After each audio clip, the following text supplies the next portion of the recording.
တခါတလေမှာကျွန်တော်တို့ဘဝမှာအရာတစ်ခုခုလို့ဖူးနေတယ်လို့ဒီနေရာကိုရောက်ဖူးနေတယ်လို့မျိုးခံစားဖူးကြလားဗျာတကယ်တော့ကျွန်တော်တို့ရဲ့စိတ်ဆွမ်းဟာကကျွန်တော်တို့နားလေထားတာထက်ပိုပြီးစွမ်းအားကြီးပါတယ်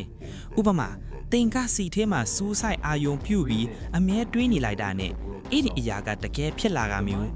ပြီးတော့ကိုမကျေနပ်တဲ့သူကိုစိတ်ထဲကနေမဲ့သူ့ကိုဖြစ်စေခြင်းတဲ့အရာကိုတွေးနေလိုက်တာနဲ့တကယ်ဖြစ်သွားတာမျိုးတွေကြုံဖူးကြတယ်မလားကြဒါတွေကတိုက်ဆိုင်မှုငယ်လားလို့တင့်စိတ်ထဲမှာထင်ကောင်းထင်နိုင်ပါရဲ့ဒါတိုက်ဆိုင်မှုလုံးဝမဟုတ်ပါဘူးအဲ့ဒီချိန်မှာတင်းရဲ့စိတ်က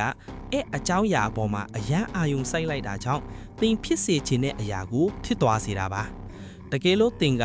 စိတ်အာယုံစူးစိုက်မှုအယံအားကောင်းလာအောင်တေချာလေ့ကျင့်ထားမယ်ဆိုရင်တင်တွေးကြုံဖူးရဲ့တိုက်ဆိုင်မှုဆိုတဲ့အကြောင်းအရာတွေက